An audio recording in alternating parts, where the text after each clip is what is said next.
Absolutely red light. Wow. Okay. The law is moving into an area where you can't have anything for yourself because I'm entitled to everything. I need access to anything. I know I'm not of this community. I know I don't care anything about this community, but you can't keep me out of it because if you keep me out of it, I need an excuse to sue.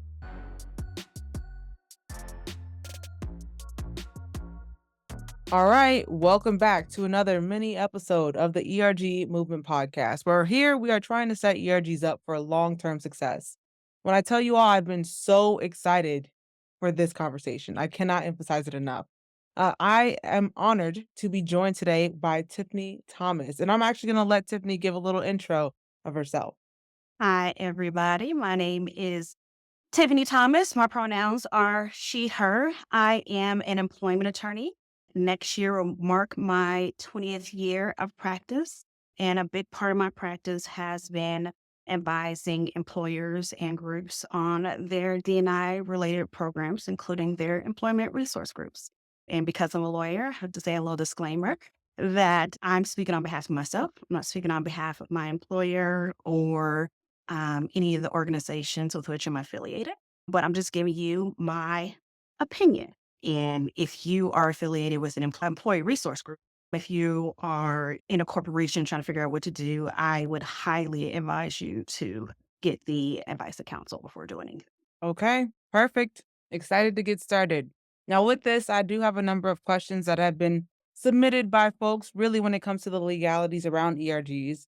I feel like there's so many different ways to approach this, but today, specifically, we're talking about the affinity portion of ERGs and the legalities around that. How we're going to do this, we're going to do a fun little game. Red light, green light is what we're going to do. I'm going to give different scenarios, and red light means do not do. A yellow light means proceed with caution. And then green light would be for you saying, in your opinion, you're free and clear to go. You don't have to worry about much, essentially. Okay? So, first one, number one question by far. Is it, or I guess I don't know how I'm gonna phrase these questions. Should we launch ERGs and make it so that we're protecting the psychological safety of our members by only allowing people who identify with that community to join the ERG? So if you're not identifying, you cannot join the ERG. Absolutely red light. Wow. Okay. Absolutely. Absolutely It's red strong. light. That is And so strong. here's the thing. Most folks know about the Supreme Court decisions of last year. And to boil all those words down into something very short is that if an employer is offering something of benefit to one group that is not available to another group because of their protected characteristic, and a protected characteristic is race, ethnicity, gender, LGBTQ status, disability status, like fill in the blank. If you're offering something to one group that you're not offering to another because of their protected characteristic, that is illegal. I get the idea that folks want to have a safe space, right? But that's what your friends are for. That's not what work is for. And I would rather have an ERG that supports me and my background that includes allies than to not have an ERG at all. And so when you are making the choice, and I get the part about wanting to have a safe space, meet on your own. Don't do it with your company's money. Don't do it as part of your ERG. Okay. Fair enough. I know a lot of listeners are probably thinking we do technically have that secret space. And oftentimes it's like a private space that is still an ERG space, but they figure people don't know about it. We can slide by. So we have a private ERG space. Let's just say it's a Black ERG. We're calling it for the culture, right?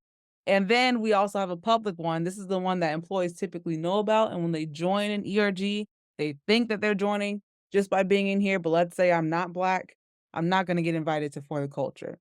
What about that? Is that better? So it really depends on how your ERG is set up. For every company, they should have rules about what an ERG can do and what an ERG can't do. And to the extent that you have the front facing, but the real group is behind the scenes, I still wouldn't advise that because we have activists, politicians, folks who are trying to make a name of themselves who are just trying to poke at DNI. And ERGs are low hanging fruit. And so all you need is that one person who you think was down all skin folk and kinfolk, right? I could blow the whistle on a group and blow up the whole group.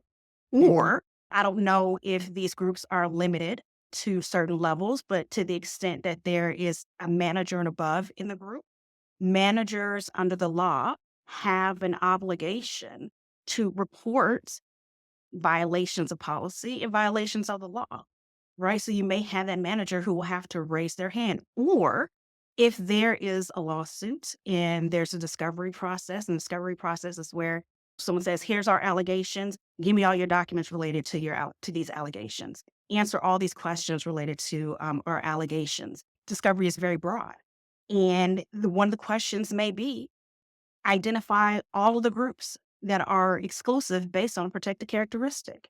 And if Mm. I'm a manager in that group, I'm a senior leader in that group, and I know about it, and the question comes to me, I have to disclose it.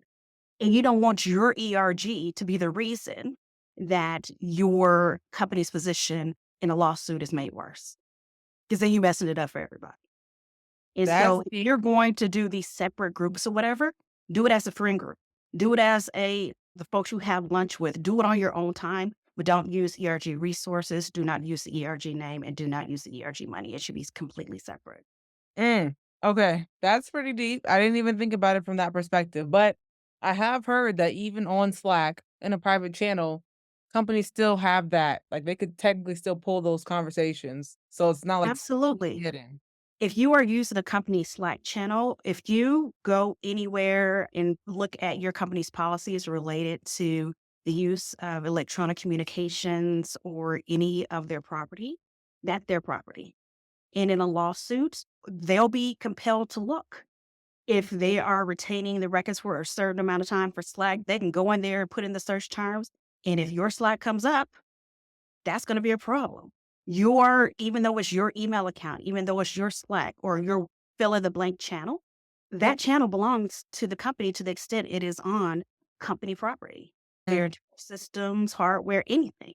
Right. And so text messages, y'all, our secret ERG is meeting up, blah, blah, blah. Yeah, all of that. It belongs to the employer, and the employer can totally search that. And so I just say, and it's not because I'm a lawyer, right? But it's just in general. I don't want that smoke with my employer. So I'm going to follow the rules. If you want something separate, do something truly separate and on your own time and on your own dime. Elaborate real quick on the text messages piece. What's up, everyone? It's Maceo here. And if you're enjoying this episode, you're probably also going to enjoy the LinkedIn live session that I did on how to transition your ERGs from a private ERG space to a public ERG space. If you're interested on more, make sure that you join the ERG Champs community because right now it is only available to ERG Champs. Free community. Join in the link below. I'll see you there. Yeah. So your company device is your company's device. Mm. And what was that song? I got two phones. Look, I got two phones. You're not going it's not nope, these are separate, right? And so even these things come up outside of ERGs, right? If there's an investigation into inappropriate behavior or there's an investigation into misappropriation of funds, your employer can say, "Give me that phone." And you can delete anything you want to, but we watch Law and Order. We know there's ways to get this stuff back, right? And so I would not put anything in writing that you don't want your company to see in either text, email, or any other written communication. Okay, fair. Now this feels like definitely if there's something that was inherently bad, that we wouldn't want that. But let's just say that the private channel, let's use the LGBTQ community, for instance, where maybe someone's not out. And we just technically, let's say that anyone could join, but it's private. So we're still hiding it, but we're going to let you join if you say it. What is that? Should we be concerned?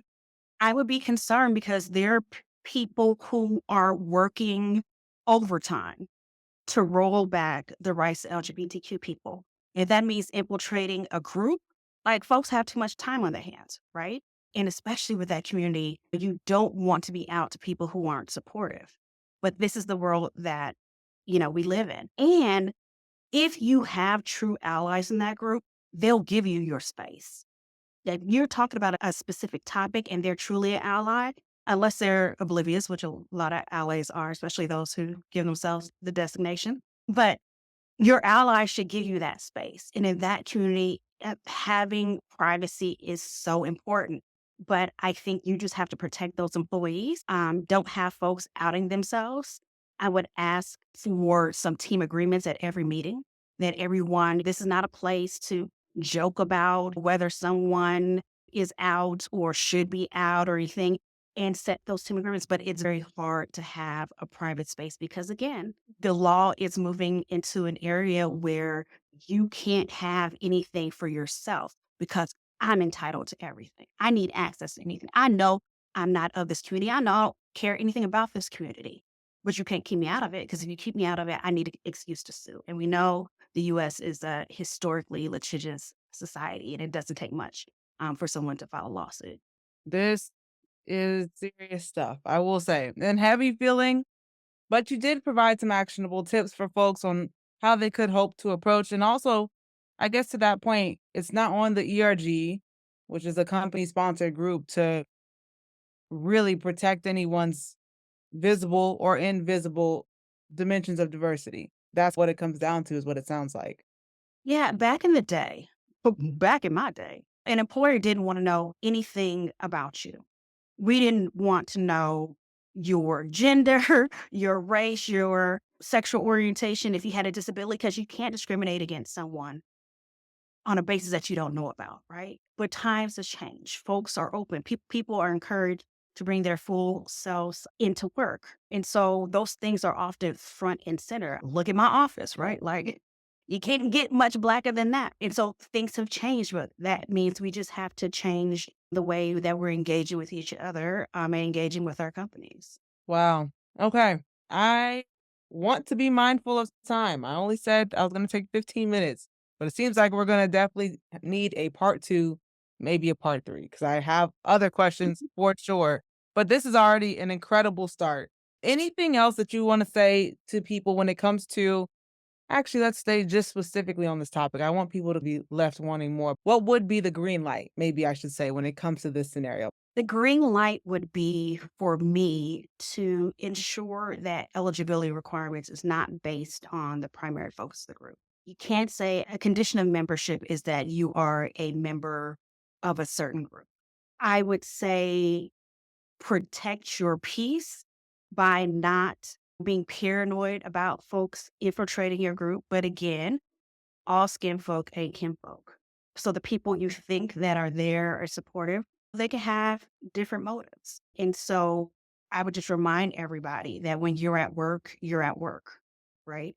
And so when you are dealing with an ERG, you're dealing with a work group, full stop. Mm. And if you have friends from that ERG, just like if you have friends from work, your friendship is separate from the business that you are there to do. But if you really want to have that community at your company, I think you're just going to have to make the decision to go about this the right way because you do not want your ERG to be blamed for the reason that your company bans ERGs altogether or severely restricts them or restricts their funding. You have to put your emotions aside, which as an employment attorney, I do all day, every day, 'cause the stuff that is in my mind, I cannot say it out loud. But when you're bringing your full self to work, make sure it's the part of the full self that doesn't get you fired, including when you're dealing with the ERG. Okay, you all heard it here first. Tiffany, I want to thank you so much for giving us these much needed gems. It's unfortunate how prevalent this is in the space and how taken aback some people will be with this, because that means that there's going to be some shifting in the ERG space over the next year, maybe even couple of years when it comes to how we're set up. But I feel like having the conversation is an important start. So thank you again. Happy to help.